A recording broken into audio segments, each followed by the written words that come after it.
let's start our event. So thank you again for joining us for Exploring Careers with API Professionals, a part of San Jose State's Diversity Career Week through our Career Center, and hosted by the Center for Asian Pacific Islander Student Empowerment, which is CAPISE, our new center for our Asian Pacific Islander students here at San Jose State. My name is Jenny Proud, and I use she, her pronouns. I'm our program director for this new center. So thank you for joining us tonight with this great panel that we have with this lovely, these four folks who are going to tell us so much about their experiences here. So without further ado, first of all, I'd love to actually share a little bit more about the Center for Asian Pacific Islander Student Empowerment so you can get to know what we do. So let me quickly switch to that.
That was a mistake on my part. So the sound was supposed to be there. So I'm glad that folks are reading it. So apologies for that. But yes, so there was supposed to be sound, but it's not a big deal. So that's fine. You all got to read our mission, vision, and values. Sorry here, having trouble with my slides tonight.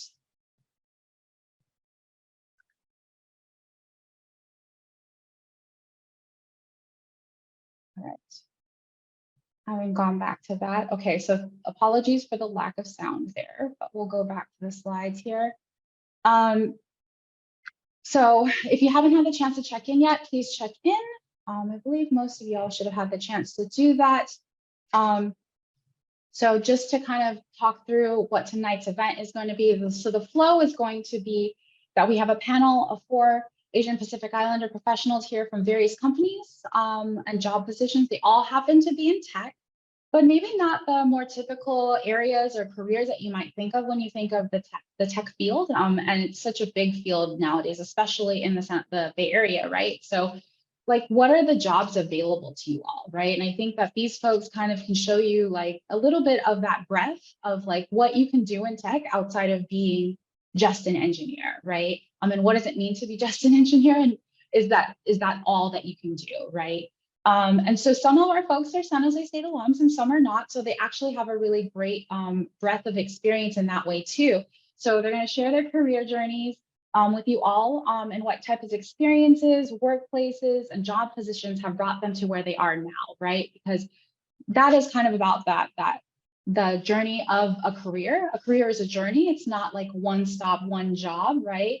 I think that we're all, trying to get out of school thinking about like, oh, what's my first job going to be? But like, I think these folks in this panel kind of show you how you can move through different jobs and kind of develop your career as a journey that kind of takes you through multiple experiences, multiple companies, jobs, etc. Right? And so that really connects with the mission, vision, values that I shared in the slides that were not, or the video that was supposed to have sound on it.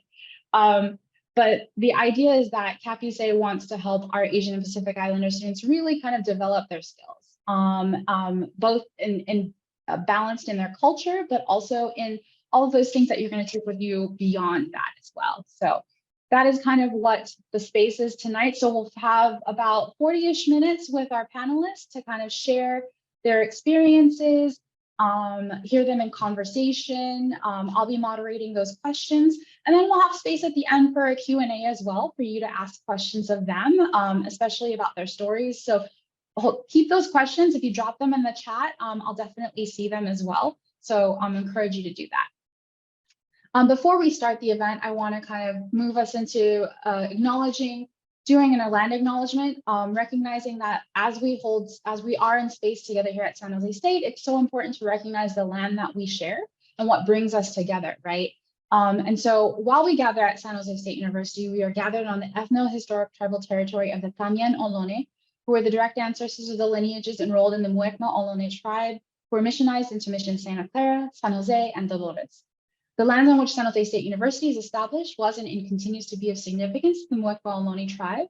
We also recognize that the ancestors of the Muecma Ohlone constructed and maintained 3 Bay Area missions. Our campus extends to the surrounding areas that held a tupentak, a traditional roundhouse, which were once located on the historic Lope Niño land grant, Rancho Pozomi y Cositas de las Animas, Little Well of Souls, and also Marcelo Pio and Cristobal's land grant, Rancho Listac, which were places of celebration and religious ceremonies, as well as nearby ancestral heritage shell mounds that served as the tribe's traditional ceremony sites and territorial monuments. San Jose State University also desires to honor the military service of the Muecma, who have honorably served overseas during World War I, World War II, Korea, Vietnam, Desert Storm, Iraq, and who are still serving in the United States Armed Forces today. So the importance of holding space and recognizing the spaces that we share is, I can't stress enough, is so critical as we are able to be together tonight and learn from each other and do all of those lovely things. There we go. So bringing us back to the room together to see our panelists here together. So bringing this all back here.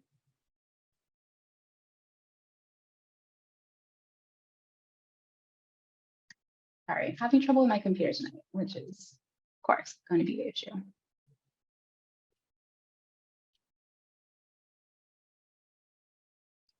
So, all right, so we'll start first with introductions of our panelists here tonight.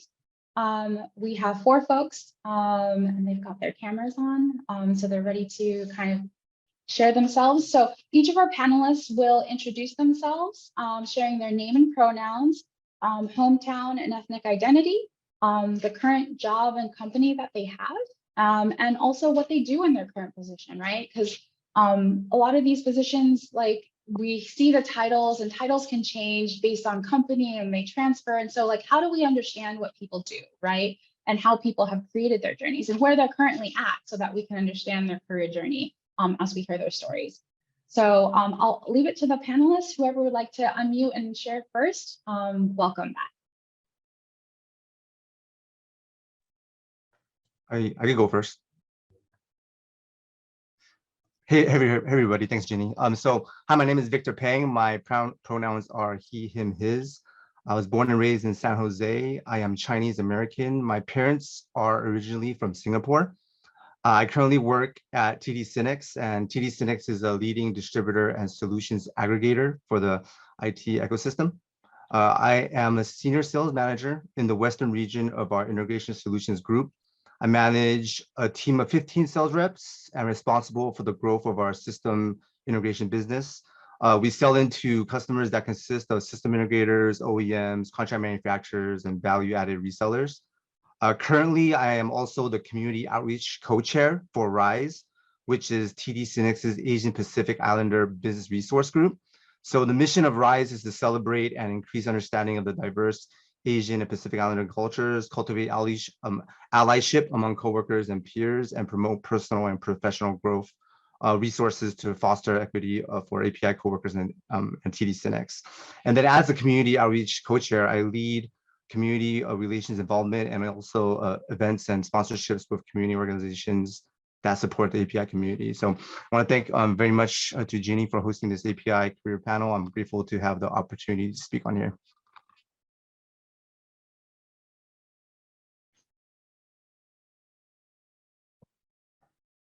Sure, I can go next. Hey everyone, I'm Mayan Dela Cruz. My pronouns are she, her. I'm a Filipino American woman who was born in Oakland, and I also grew up in Antioch, so I'm pretty familiar with the Bay Area. And both of my parents were born in the Philippines and immigrated to the States in 1970s. I'm currently a full-time senior product designer at Pear Therapeutics.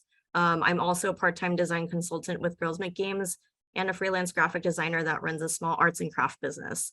Pear Therapeutics is a health tech company, and I mainly work on the UX, UI, and accessibility of both the provider and patient experiences. And there we currently design and build prescription digital therapeutics for people in recovery from substance use disorder and insomnia. And at Girls Make Games, I help with a variety of things, including graphic design, social media, and strategy, and just overall kind of like mentor and advocate for girls to stay engaged in STEM. I'll go ahead and go next. Hi guys, my name's Joanne. My pronouns are she, her.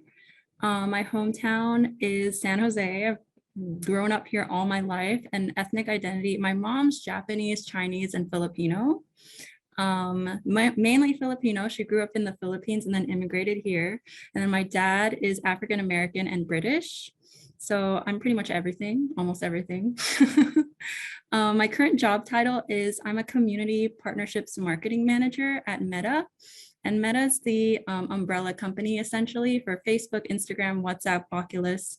I specifically work in the new product experimentation department. So we are essentially a department of maybe around 8 to 12 at any given point, different startups. And I essentially work with the startups to do creator research. So right now I'm working with about 8,000 to 10,000 different creators. And the creators have followings of around 100K to 3 million. And I essentially gather perspectives and try to essentially use creator perspectives to inform future product decisions. And this is kind of a position that most people don't know exists. So I'm happy to answer any questions that you guys might have. Yeah, that's me. Hi, everyone. My name is John Huan Vu. My pronouns are he, him, and his. I was born and raised in the city of Santa Clara, California, and now living with my husband in San Jose, California. I'm Vietnamese American after my parents escaped after the Vietnam War. And ironically, before the pandemic, my husband and I was able to enjoy a 6-week paid sabbatical from my company through Southeast Asia that includes Shanghai, Cambodia, Laos, Vietnam, Philippines, and Hong Kong. I'm currently a product manager at PayPal, overseeing the business debit card. I'm a former program manager of 4 years and a former software engineer of 10 years. I've been part of PayPal for over 8 years and involved with Rise, ironically Victor, which is part of our Asian and Pacific Islander community. I'm also part of Believe, which is our interfaith community, and Pride, which is our LGBTQ community. As a product manager, I work with day-to-day to innovate, iterate, and engage the features of how my product will make an impact to our customers, stakeholders, and PayPal. Of course, I don't want to bore all of you about what a product manager does day in and day out, but I'll just state this. I never wanted to become a product manager until I was tapped by 2 VPs and over 50 colleagues to take on this position. That's when I knew that this opportunity was the right decision. I also want to say that I contribute my time, talent, and treasure outside of PayPal, including being an LGBTQ advisory board member for the San Jose Police Department. I'm also a Slack moderator for Out in Tech, which connects LGBTQ professionals and students in technology. And I also oversee as the assistant lay director of the Cursillo community of the Roman Catholic Diocese of San Jose. One cool fact, I started the Asians channel in the Out in Tech community during the height of the anti-Asian violence when I realized even in San Jose, there was definitely hate. Anyways, you guys can learn more about me on LinkedIn, but I'm glad to be here.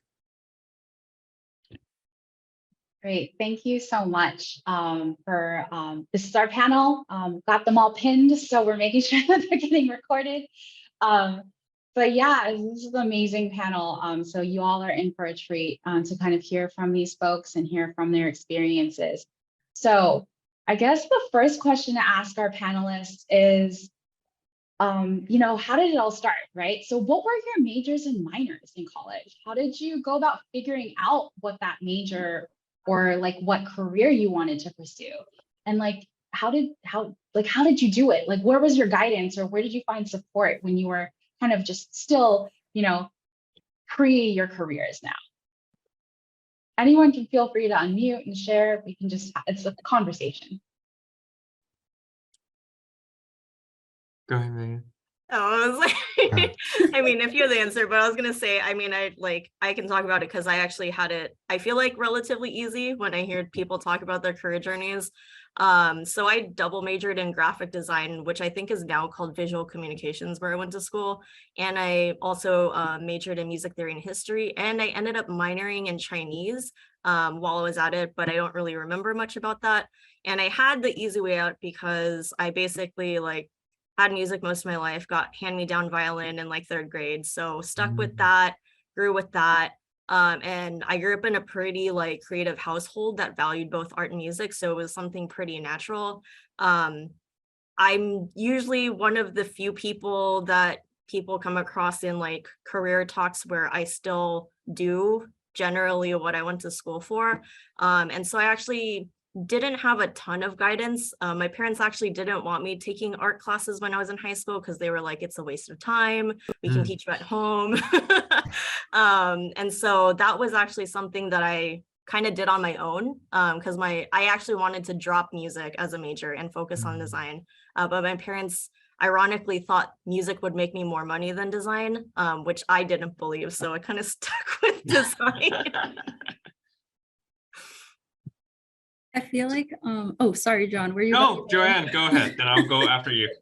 Okay, I feel like my experience in the very beginning of my career was entirely the opposite of my ends. I had the hardest time picking a major, you guys.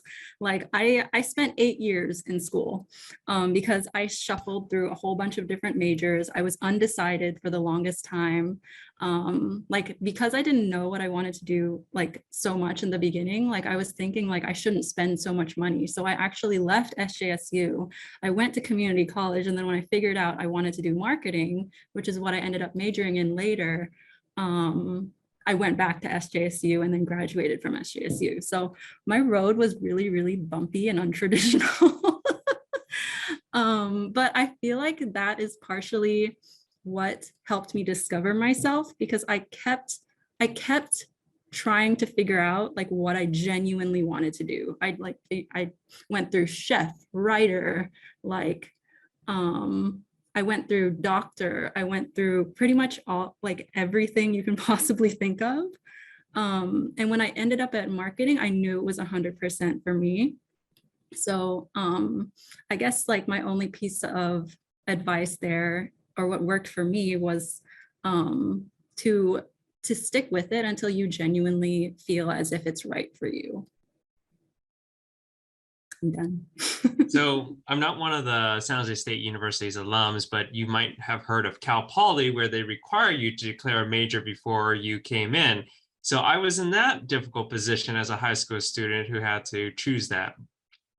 So just to move forward, I'll just say that I got a master's in computer science and a double bachelor's in computer science and mathematics.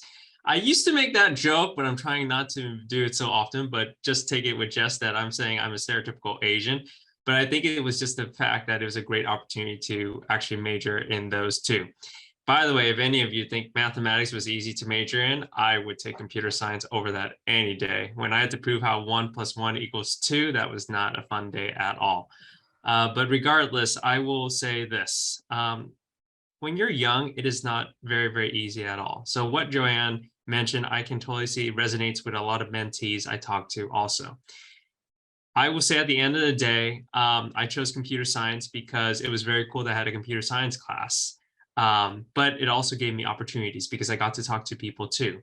However, I always encourage everybody else too. You need to be able to find a good mentor to tell you where this career path went, because I nearly dropped computer science as a major until I had a professor who really showed me what was out there.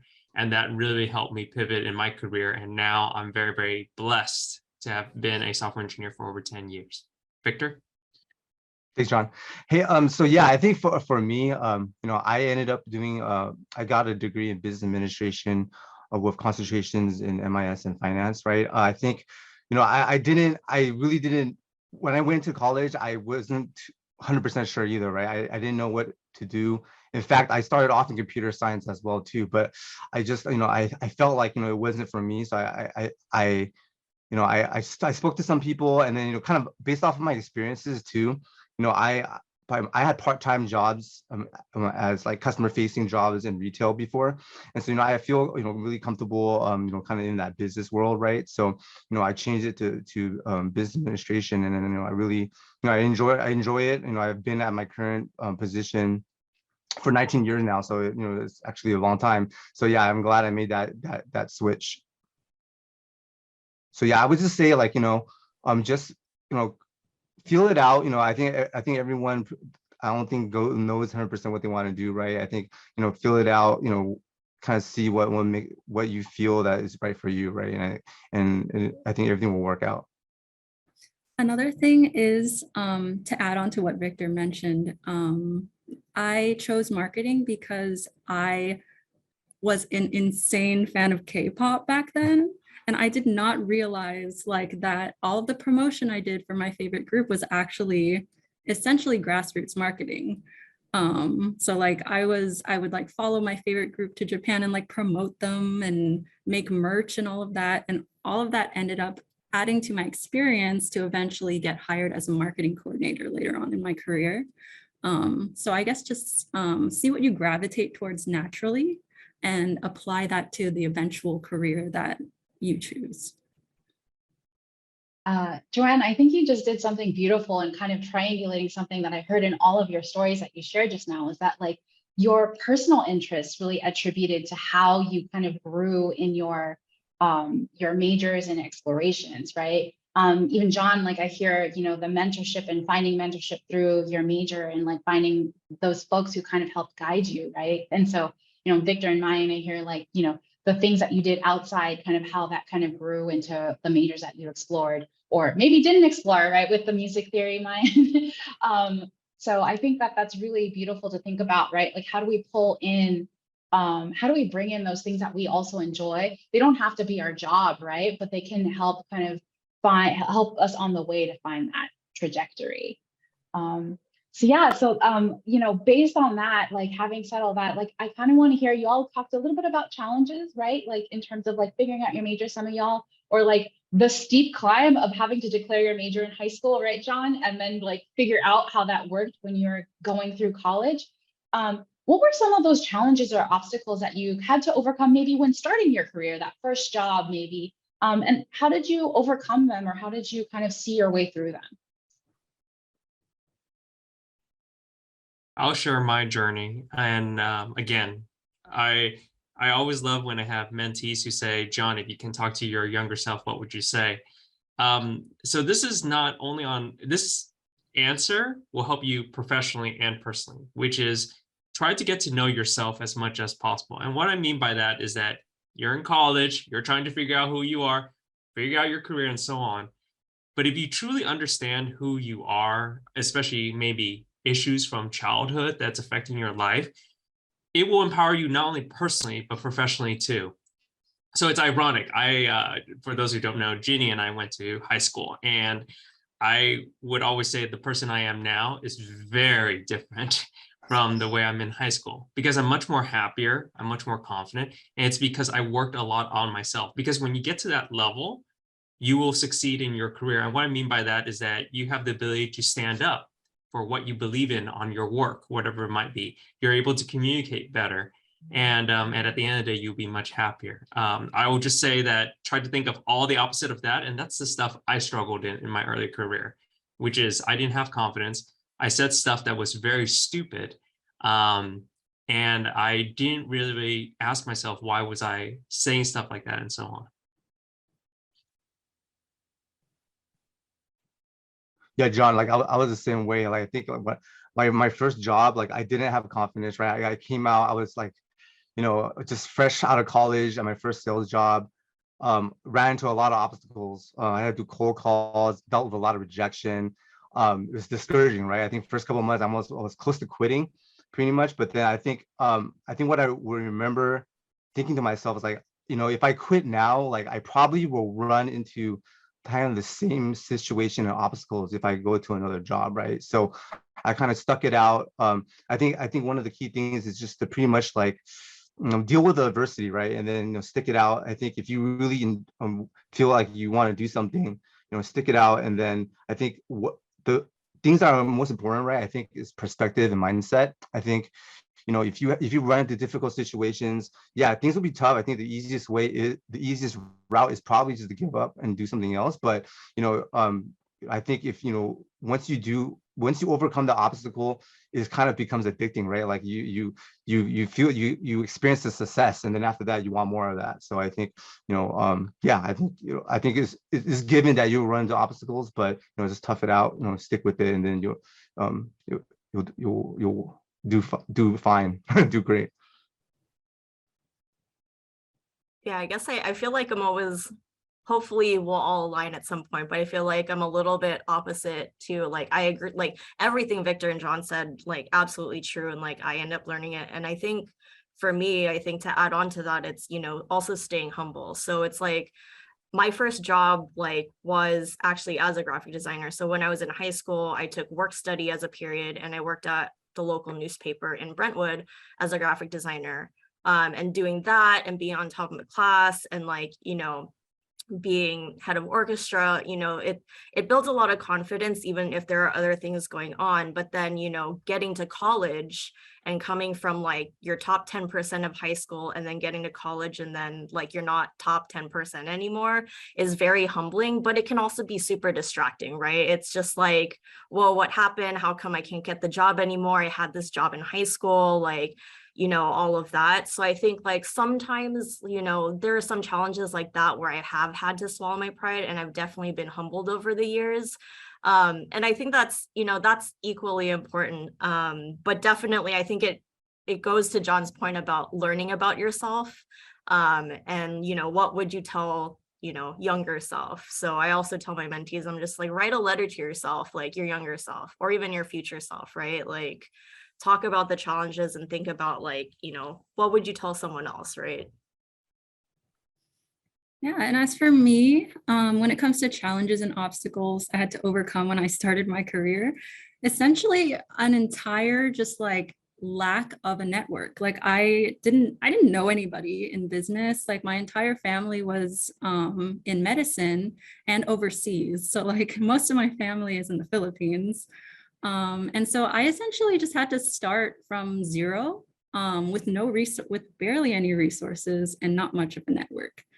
And I could call my college network a network, but I feel like I personally didn't utilize it enough. So I felt like I started without much of anything. And I think the way that I overcame that was essentially by, I think, just applying as much as I could.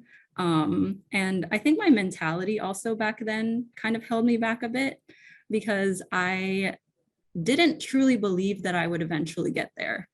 My friend gave me some really good advice back then, and she was like, trust the process. If you do everything that you're supposed to, you most likely will end up where you're aiming. And that is true. But sometimes you don't see it when you're there. So yeah, I would say to overcome it, sometimes what is most necessary to overcome is the thinking that you can't get there, because you can.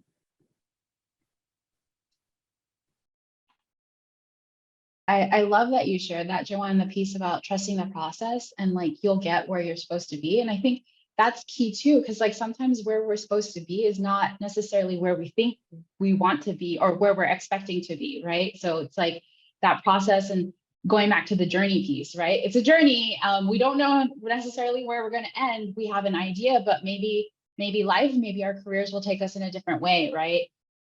So I want to actually go back to that piece that you mentioned, Joanne, because I do think that networking, like especially for for our students who are coming out of remote schooling and COVID and all these things, can be intimidating, right? I find networking intimidating. And I'm an older person, especially for our first generation college students, which we have a lot here at San Jose State. And it's just also for our community, thinking about Asian and Pacific Islander folks, we're often told to, keep our head down, not necessarily put ourselves out there in that way. So I kind of heard that coming up a little bit too, like the confidence and like the humbleness too. So I'm kind of wanting to ask you all, like, how have you all built your network? I hear Mayan and John talking about how you have mentees and you've had mentors, and Joanne starting from that no network. And clearly Victor and John, y'all are connected. So like, how have we all built networks, and like, what are skills or tips you could share with our students? I would always encourage all of you, since you're at San Jose State, join your clubs. That's a good starting point because all of you have one thing in common, which is you're a student. And I don't mean like professional clubs entirely, just join a fun club. I mean, we had, what was it? Somebody join a Quidditch meetup here. And I'm like, I love Harry Potter, but my goodness. But here's the thing, when they meet up, they get to hang out afterwards. You have some connections, you build that network. You might not have the same major or something, but something along the end of those lines, those friendships can actually evolve to something. In regards to your professional front, try to go to your career fairs, try to do some of the free meetups that those are possible, because the more and more you talk to people, the more your confidence will build and the more you get to learn. Again, I look back at Joanne over and over again on you pivoting here and there, and that will happen to you. But the coolest thing is when you meet these people, you're pivoting it early enough not to realize maybe 5 or 7 years down the line. Last thing I'll mention to you, because of the networking, and when I went to a career fair, my longest mentor is somebody I met at the career fair. I stood out to him, and to this day, not only is he my friend, but every major career decision I make, I give him a call, because I didn't realize he was an SVP at one of the tech companies. And he really, really asked me the key questions to make sure that I was doing what was right for me and my career. Yeah, agreed on the mentor. Like when you said that, I like just think about like currently my manager's manager is my mentor, and she had actually hired me at my last job. She left after she hired me. We continued our mentorship, and then she came back to like, she's at the company I'm at now. And like through her, I had met like her sister, who is now my manager. I've met other people. She's connected me with like, everyone. She builds teams, right? So it's like, even if you aren't looking or that kind of thing, like your mentors will say like, hey, here's an opportunity, made me think of you. And, in terms of like networking and all those free events, like I know sometimes it's hard to like do it, even if it's virtual. Definitely buddy up. Something I did pre-pandemic was, I even asked my manager to come with me sometimes, where I'd be like, hey, let's go to this design event. And it doesn't even have to be like, a career fair specific thing. If you see something that's like related to any of your interests, it doesn't even have to be like related to your major. It's like, if there's a talk about like K-pop, for example, just bring a buddy, and then you might find someone who actually like has the same major as you or something. So you never know, but the buddy system is like super key when you go to events. Yeah, I mean, I always felt like, I remember those San Jose State career fairs, right? I always felt like those networking events were so intimidating. I used to hate to strike up like conversations with these people. Like, I don't know what to say to them, right? So I think definitely it is intimidating to put yourself out there, because it's out of your normal comfort zone, right? So I think, for me and for you guys, I think, we definitely, want to push yourself to get out of your comfort zone. And I think that's how we grow, right? I think, my advice out there, like John said, join clubs, MIS club. I was in the MIS club in San Jose State, business frats, see if internships are available, right? And I think it is intimidating, but once you start doing these type of things, I think your comfort zone expands, right? So, you'll be needing and you'll be definitely be needing to network the rest of your career and life. Like even now, like I'm old now, right? I have kids. I'm still putting myself out there, assistant coach for my kids' little league team.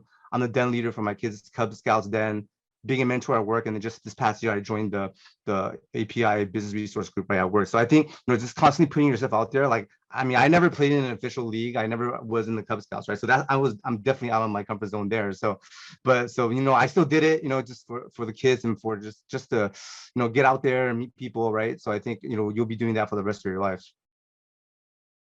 Yeah, so for me, I feel like networking has always been like, I don't know, like I've never like liked the idea personally, like because I feel like when I network, specifically like in the traditional sense of networking, I feel like I'm like meeting people essentially just to have kind of like a business relationship with them, which I think is okay, but at the same time, like I don't know, it doesn't drive me personally to like do that.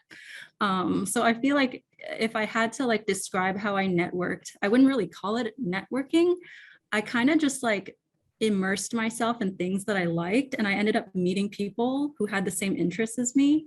And eventually we were able to help each other out in our careers if we ever did. I can't say that I ever really got a job or an opportunity through networking, like in the traditional sense, but I have like had friends who I guess like we share opportunities. Yeah, so I don't know, I wouldn't necessarily like call it networking anymore, maybe. Like how John was talking about, kind of immersing yourself in your hobbies. I did that, but I can't say I've ever done traditional networking. I do want to mention one comment to everyone what says too, and hopefully people can hear this. The best thing about whether you call it networking or just hanging out and so on, the one thing that I noticed that a lot of people who are young, actually my age and even younger, is a lack of community. And for all of you, if you're going to get through your life in general, especially when you have a hard day at work, is to create a community. It could be called your work community, it could be called your Asian Pacific Islander community, whatever it is, it needs to be a community, because at the end of the day, no matter your ups or downs, you need that community to fall back on. That makes so much sense. Yeah, I definitely I think I've been very lucky to be a part of many different kinds of communities. So like the K-pop community, the anime community, all of the projects I've ever worked on have had like small groups and I've kept in touch with them. But I think overall with that sort of networking, if you can call it that, it's just being interested in people.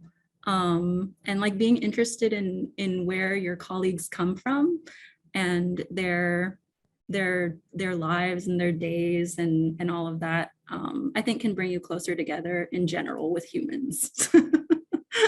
Yeah, it's about making connections, right? Like, I mean, totally. If you don't like the idea of networking, just scrap the word from your vocab for now. Like, I mean, yeah, it's like, I don't think I've gotten a job like through like career fairs, but like you're there to make the connections.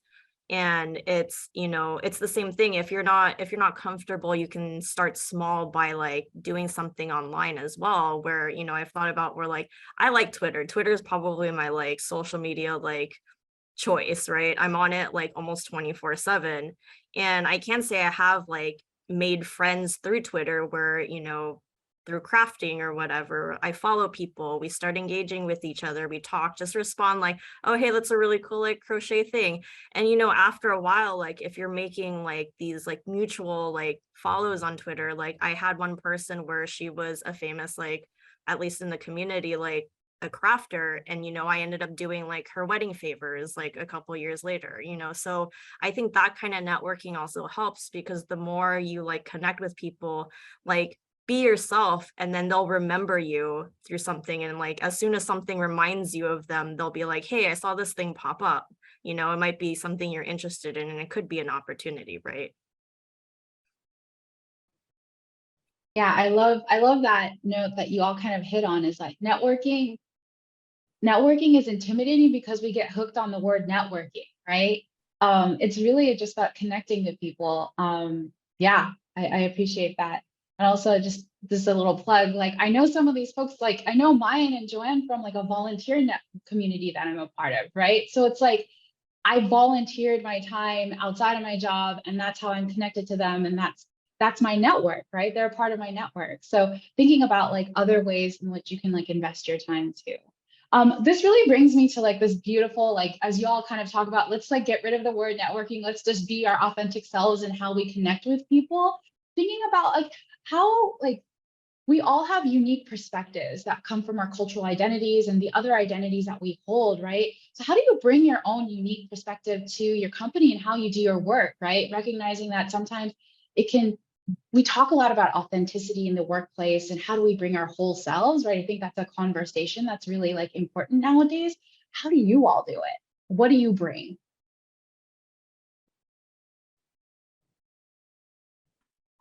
Yeah, I think this is a great question, because actually I was thinking about what I bring, right? So I think growing up and even like now, I always feel like I'm the underdog. So as a result, I always feel like I always have a chip on my shoulder. I always feel like I need something to prove myself, right? So I always put in the work and grind to make sure I'm not the underdog. And so I think this mindset, I think what I bring, that mindset definitely helps me with my sense of urgency that I wish I applied in my work, right? So I think that really helps me with that. So yeah, that's what my perspective, my unique perspective that I always do, that I bring. I feel like when it comes to the unique perspective I bring, I think that growing up, like I was bullied for having curly hair, and because I hadn't seen, like back in the like 90s and the early thousands, like there was no representation essentially for like anyone who had curly hair in the media. So I was just like, yeah, it really is abnormal to have curly hair. That's what I felt like when I was young. So I think that that's partially why like I like doing what I do, because I get to work with a lot of people who have such diversity in their art. And I think that being able to amplify their experiences and their thoughts, I think that I prioritize that because of my background. Yeah, that's probably what I bring. Yeah, I was gonna say I love that, like amplifying other voices. And I think that's, that's something that I find myself doing, in design, like as a user experience designer, as someone who advocates for accessibility, like I remind people that everyone's not like them, right? Like designers have a bias by like default, but it's like if you're designing for a whole bunch of other people, like you have to remember that like there's a ton of other people out there, like different perspectives. And so it's like, again, going back to the humbling thing. And it's like, for the majority of my career, I've kind of found myself at companies and in teams that aren't like me. And I think bringing that with me and just a continual reminder that like, hey, I exist, like I'm not like you, has been kind of one of my defining things as like, a designer, where I wouldn't say my portfolio is like the greatest portfolio out there. But I think, if you talk to a lot of my managers or my coworkers, they remember me for me, not my work. And I think that's important, because it helps you not attach yourself to your work either, right? It helps you kind of just be you. And I think, some of the like unique things that I like, perspectives that I like to bring are, I'm a huge gamer. I used to be in the gaming industry as well. And I think that was also uncommon, like Joanne mentioned, like 90s, early 2000s, like don't have a lot of representation, like past a lot of those stereotypes. So like a girl a woman of color like playing games like still kind of is like not, you know, common. And that's kind of why I like volunteer with Girls Make Games. I think it's important, you know, for that diversity to come through. And I think, you know, whatever you choose to do, like even if you're not decided on your major, like there's no irrelevant experience, right? All experience is going to be relevant to wherever you end up. So even if I'm in health tech now and I was in gaming before, I can still bring my experience as a designer in gaming into health tech. And, you know, sometimes it's hard, sometimes it's easy. Sometimes people might think like, oh, that's childish. But like at the end of the day, there's a lot of connections between like those kind of fields. And so I think I remind people where it's just like, you know, I think one of my favorite like game designers, she wrote a book called Reality is Broken. She's like, you know, the opposite of work isn't play. The opposite of work is depression. So you can bring play into your work as well. So my first company after college was at a gaming company. That's a separate story that I like to mention, but I will confess that yes, you are correct about there's a lot of assumption, bias, and tons of also phobias too. Going to Ginny, hearing your question, I would always say to my mentees too, is that what is your brand at the end of the day? And the way I say it is think about the people you admire in your life and how can you get there? One of my brandings that I evoke not only at work, but also outside of work is how I'm able to basically put in sync of my professional and personal life. And here's what I mean by that. When I come to work, and I will mention that first gaming company I was working at, I saw a coworker who fainted on the floor. A typical human being, I assume everybody in this room would know that you go over there and you try to help the person, right? Unfortunately, so many people were so infatuated with their work that they forget their human side, that nobody helped her until I came in. And of all the days, we had a blood drive and nurses came up to help her. The reason why I say that as my branding is that over time, my coworkers started to notice that I'm bringing my human side in. I'm not going to worship my work and money entirely at the end of the day. I need to bring my full self at work, which is why we have employee resource groups at our companies. And that's why I encourage all of you to be part of an employee resource group when you're at a company too. That's the point, is to bring your full self at work. I'm glad that my branding that people have noticed is that I respect people's time. I try my best to always respect the other human, no matter what background they are. And I also try to own up to anything that I did wrong. I love it when it came up in my performance reviews, where people said that, you know, these are the good qualities that you have, and that's what's making you why people really, really like you. The last thing I will mention is this. When people say, how are you? Answer the question authentically. I know people are like, I'm fine, and they go to the topic. People do get weirded out when you actually answer the question. And you should talk about your family. Like, Victor, you have kids. I'm like, just help the little league. They didn't win, but oh well. And sometimes people are like, oh, we're actually talking. I'm like, that's the point. You're coming to work, 2 minutes of chit chat, just realizing that both of you are human can really help the conversation in the long run. So those are my notes. I appreciate that last piece, John, because it reminds me of the phrase that I'm sure everyone has heard. You know, it's not about living to work, it's about working to live, right? And so, you know, we don't live to work. We work to live so that we can sustain our lives outside of work. It's not our everything. It shouldn't be all consuming. So I super appreciate that. We're running kind of like wanting to wrap up our panel portion and get to that Q&A. This final question, y'all have been in your industries for a while. Some of y'all are like senior level or managers, kind of wondering, like, you know, for the new professionals kind of looking to kind of start their careers, navigating that job search and that hiring process, what pieces of advice do you have to offer them in that particular thing, knowing that it can be, you know, the climate right now maybe not the best for like getting hired or looking for jobs. So what advice or anything, tips and tricks that you can share with folks as we kind of close out this session?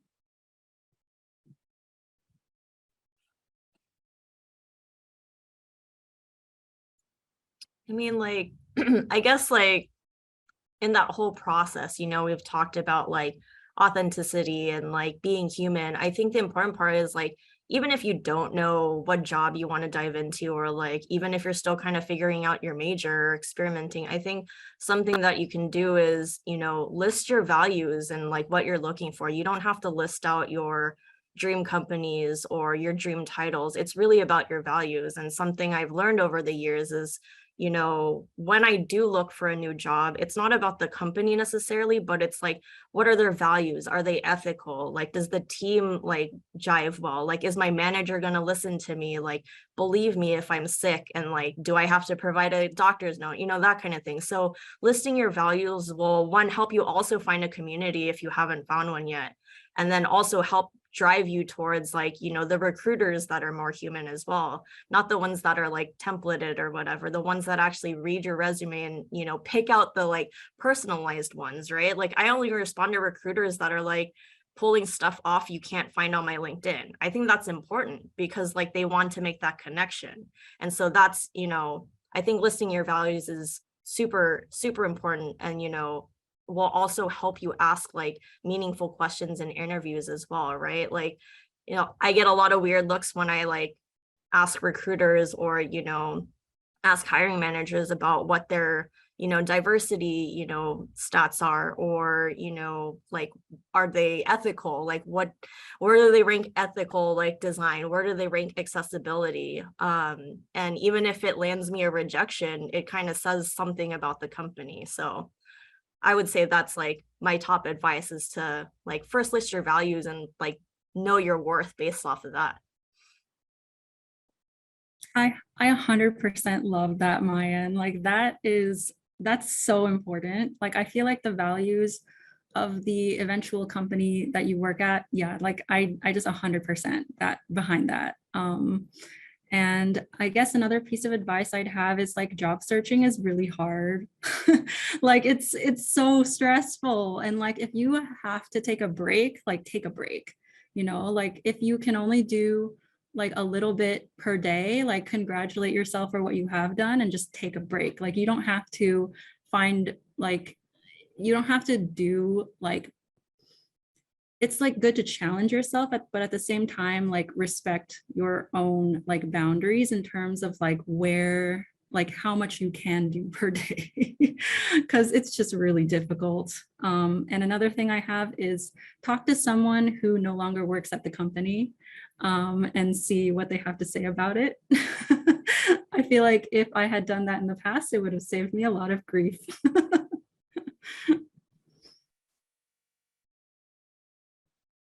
Yeah, I think like job searching and the hiring process is a long process, right? And it requires a lot of time. During I'm also involved in the hiring process too as a hiring manager. So I think like during interviews, I think remember that the questions you ask are just as important as how you answer your interviewer's questions, right? Always take the time to show that how observant you are and detailed you are by the quality of the questions that you're asking, right? And I think what Mayin was saying about the vibing with your with the hiring manager, that's very important, right? Since this is going to be your direct manager, you have to be spend more time with your questions for him or her, and then really gauge them by the questions that they're asking you, right? And yeah, and just remember, guys, like rejection is part of the process. So I know it's going to be hard, but don't get discouraged. It's a long and timely process, right? So, but just remember, like if there are rejections along the way, just make sure that you want to find your right fit, right? So if they're not wanting to make the process decision to go with you, then that's not the right fit, right? So yeah, so just hang in there. You'll find the right role, right position. So I'll mention that I graduated during the last recession and I went through 300 interviews. I kid you not, I still have that spreadsheet before I landed at the gaming company, which is unfortunate because after you go through that much desperation, I took the job. It was the salary and so on. And those are the times where you do have to make yourself to actually get a foot in the door. Now I'll give you this. based on the story I gave you earlier. The company's values was antithetical to my values. But what I did and the impression I left to those workers and managers too, is I tried to change it from inside out the best that I can. We went through 3 rounds of layoffs. So apparently me speaking up was not a huge issue to them. Well, I bet it was, but they're like, you're still making us money. So therefore they kept me around. I will say this, and I just want to be honest to many of you, that yes, the job market right now is very difficult. And I don't want to fluff it up at all, but the recession is expected soon. My CEO was right about the coronavirus, which creeps me out because all of us were like, really, this is going to happen? And his predictions were correct. So his prediction is the same that I believe will be in January. But regardless, here's the thing that you can do right now. First off, continue. I'm going to use the word network, but find that community, continue to find other people too. But I think the most critical thing that can help you right now that I'm helping with my mentees is find a mentor who can actually help you to not only look at your resume, but actually be able to talk to you and help you prep yourself for those interviews. And lastly, as many of the panelists have mentioned, yes, you get those rejections, but here's the thing. Take it as a learning opportunity. Every time I got rejected, I actually took notes. What did I learn? What questions were asked? How can I improve? So that the next time, which was my 301 interview, I was able to nail it. And I'm hoping and knowing that each one of you can do it if you're willing to grow and iterate from it. And also to bounce off of what John and Victor mentioned, in my department, new product experimentation, we are taught that failure is a good thing. Because if you never fail, you never change. So, and you never learn anything new. So just because you've gotten rejected from this job doesn't mean, it means actually that you are now +1, like in game, as I guess, like in as they would say in gaming, like you're upgraded. So maybe the next one will work out. All right, thank you so much, panelists. We got a couple of folks still with us, so we want to invite folks to, if you have any questions to ask our panelists, please put those in the chat. I really appreciated like the pieces around that you had this last round, especially like, you know, the importance of failure and the importance of like, I don't want to say failure because I think like networking to kind of unlearn words, right? You know, failure has a lot of weight to it, especially when we're talking about, you know, being in the Asian Pacific Islander community and all the stereotypes and all maybe some of the cultural pressures that we might have experienced or folks in our community experience around failure. But I love how you all shared that failure is that +1. Joanne, I really like that, the +1, you know, adding to our strengths as we kind of develop and grow beyond. So I want to invite folks, we have a couple of folks in the room. If you have any questions, you can put them in the chat. You can also unmute if you're welcome. Would love to hear from you if you have anything to share. I know our panelists are amazing. And maybe we don't have any questions, but. Ask us anything. There we go. I think we have one person. I have a question. Hi, my name is Ariana. My pronouns are she, they, and I'm actually the community marketing specialist at our new Center for Asian Pacific Islander Student Empowerment. And I have a question, like, how would y'all go about like trying to find internships, or like what has been your experience with internships? Is it something that you find helpful? So kind of that general question. Yes, ask. I mean, like, I'm trying to think back, like, in college, because, like, I'm assuming, like, John and I are, like, close in age, because I also graduated during the last recession, where, you know, I did small jobs in college. I held multiple jobs. Like, I got an internship at, like, the campus magazine, and I think it's a matter of asking around, and, like, it's, you know, totally fine to start at school, too. Like, again, like I said, you know, no experience is irrelevant, right? So you like even being the marketing, like being part of, the cultural center, that's gonna, go on your resume too, right? So I think for internships, it's also related to the whole idea of like networking or connecting with other people, where it's like, hey, like, do you need help? And I think it's also a matter of asking, do you want a certain type of internship? Do you want a summer internship? Do you want a half-year internship, a year? Or do you just want to like volunteer or have like a small like side gig? But I think it never hurts to ask like centers like on campus too, like, do you need help?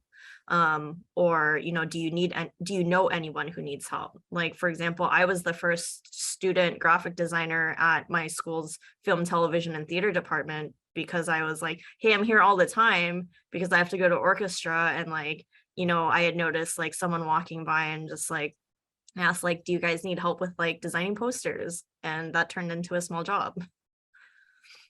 Ariana, what major are you? I'm a sociology major and hoping to minor in creative writing and maybe theater arts. So I'm kind of all over the place. One of my biggest regret was never learning how to do staging. I'm still young enough to learn it, but that's something. Ariana, I will tell you some of the tips I had to do after 300 interviews. So one of the things I did, and LinkedIn has significantly improved since back then, you can actually do alerts to monitor internships and also keywords on that. So that's one on LinkedIn. This is the place where I found my first job at that gaming company. Surprisingly, Craigslist. Very funny, right? That's where I found it, because apparently that company was so poor that they had to go on Craigslist. And you can actually do a notification to search for internships and so on too. There's also, of course, Monster and all those. I don't know how much they cost, but LinkedIn and Craigslist was my key one. The next thing I'll mention before I hand it to the other panelists, to Ariana, is like, I don't know your whole entire heart, but think about companies that you do want to work for or organizations you want to network, and do what was just mentioned earlier, which is basically go to those organizations, ask for it, or better yet, if you have the guts to do it, saying, hey, I would love to look for an internship. Do you have any advice on where I can look? Because here's the thing, this is going to be my mean side coming out a little bit. I noticed that I'm getting a lot of people who's like, give me a job, John. And I'm like, I would prefer if you just tell me, hey, do you have suggestions on where I can connect, or what can I do? Or even if I'm not going to get a job at your company, John, can I at least hear about the company so at least I can know the next steps? Having those really honest conversations are so much better than saying, give me a job. And I'm not implying that you are. I just received a lot and I'm like, I'm sorry, I really don't have time to talk to you. Yeah, I think the other panelists' advice regarding internships is amazing. I have no like experience getting internships, because when I was in college, like I was just so underqualified that I couldn't qualify for any internships. Like everyone was just getting them before me.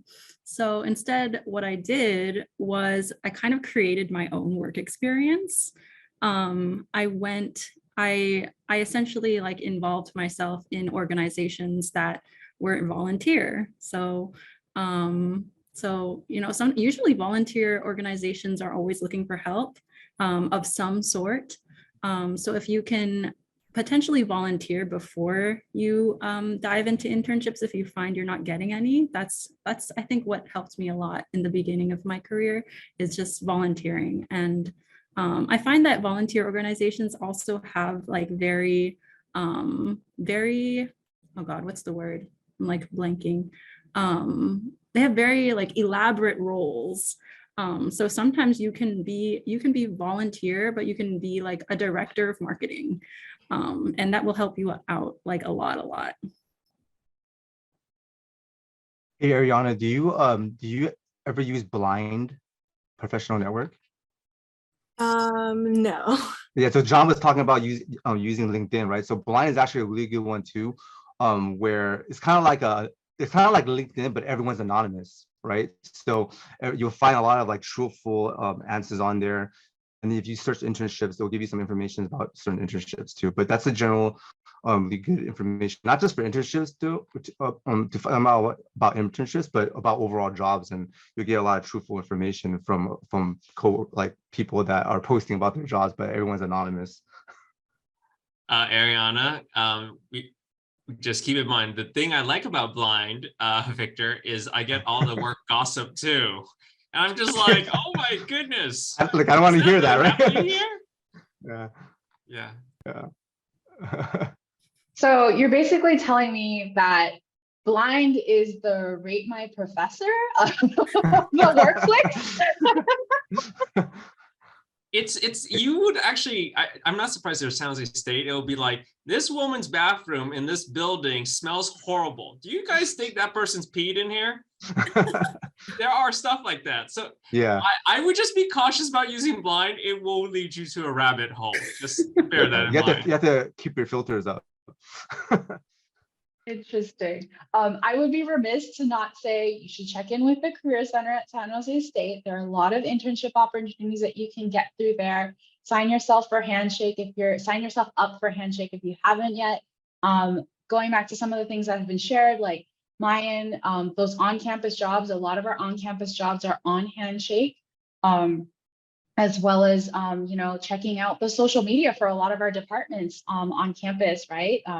We advertise our jobs as well as our internships on that. Volunteer opportunities as well. So some of those volunteer opportunities that Joanne mentioned, like I said, like we've both volunteered at the same organization. So it's just looking out for those passion areas where like, oh, like I really like doing that, or I really like going to that event or going to that thing. I wonder if they have volunteer opportunities available. Oftentimes they do as well. So I really appreciated that, like building up your resume, because I do talk to a lot of students who are like, I really want to, work in this area. I want to work at this job on campus. And I'm like, well, you need to actually probably volunteer with them first, because they're looking for someone who is familiar with some of this stuff. So sometimes that's even for jobs on campus, right?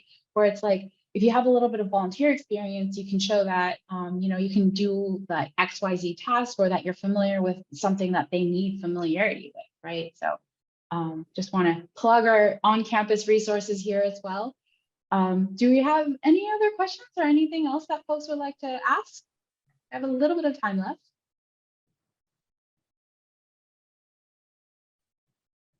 Sarah, Selena. Before I forget, another thing I want to mention to you, Ariana, if I assume San Jose State University, you guys still have career fairs, right? Where you have companies and so on. So here's something too, Ariana. If you go to an organization that you're just like, I might want to work there, and you notice a position, you're like, I don't qualify for it. That's the best part, where you can say, hey, I know that I might not qualify for it. Can you tell me how I can get there? Then you're given another North Star, in addition to the Career Center. Especially the Career Center, when I was at Cal Poly, they would not only bring recruiters, but they brought managers and so on. So it was very cool to see what's on the ground too, like what you're hearing from all of us here tonight. Another thing too is if you're interested in like helping out in business, I'm not too sure if it relates with your major or what you want to do in the future, but there's always like so many small businesses who need your help in so many different ways. So I guess in your community, think about like the local boba shop and whether they might need X materials or anything like that to get involved. So we do actually have a career fair happening this week, a smaller one. We have a couple this semester, but there's actually one happening this week. I believe it's on Thursday. So John, great plug for that career fair, go and check it out. And specifically because this is Diversity Career Week, we have, recruiters and companies that are looking to hire diverse employees. They're looking at a diverse workforce. And so going back to something that you all shared, that value alignment might be there a little bit more in this career fair with the companies. So maybe that's worth checking out too and exploring. That's the in-person career fair, Ginny? I believe so. Yeah. I'm trying to remember. I'm pretty sure it's in person. We've had a couple of career fairs in person at this point. So Okay. Yes, we're doing in person on campus this semester. Nice. Okay. All right. I'll give it a minute. We'll have a couple, if there's any other questions. Ariana, maybe if you have another question. but if not, it's okay too. I have a fun question to ask the panelists. If you had one superhero power, what would it be? Oh, Ariana, you like that? Oh my God, I've thought about this my entire life, John. Okay, mine would be to be able to control time. Oh, that was mine. Anything, right? Like, that's why I stole it from you Ah. without knowing you had it too. I feel like instant teleportation is like my top one. Like it used to be flying when I was like young. I used to like think about that all the time, but like why fly if you could have instant teleportation, right? And like as I think I've thought about the time too, but like even if you think about like Hermione with like the time turner in Harry Potter, it's like it's not necessarily about time, it's about being in multiple places too. So it's like if you could instant transport, like that could also help. So Yeah, I have like a reoccurring dream that I could fly for some reason. So I'm flying a lot of my dreams, and it's not like it's not the fact of to get somewhere, but it's just like the experience of flying and then the freedom I felt, right? So that would be I would stick with what my reoccurring dream is and just having the flying ability. Funny enough, I feel like these all could relate to like workplace because like two y'all said time, two y'all said like move like flying and getting to places or getting to places faster. And I'm like, how does this relate to how they think about work? No, it doesn't have to, obviously, but I mean it is about like like all of them happen to be around maximizing time. So it's naming that. Thanks again, panelists. This is a super fun session. Like really excited that you were able to share your stories with our San Jose State students here in the room. And then all the folks who are watching the recording, I hope you found a lot of value in hearing these folks share their stories and maybe learned a little bit from them. They've all, again, funny enough, they all come from different, places in life, but I think there was a lot of like overlap. I hope the panelists, you all enjoyed yourselves as well, because it sounded like you did. So thank you again for attending Exploring Careers with API Professionals with the Center for Asian Pacific Islander Student Empowerment here at San Jose State, a part of the Diversity Career Week series that's hosted by our San Jose State Career Center. Make sure that you check out the things happening on Wednesday and Thursday as well. There are a lot more events, and so you can go to the Career Center's website or the Career Center's Instagram as well. So really want to encourage you to check those out because there's a lot more opportunities coming up this week. So again, thank you so much for being with us. We appreciate you.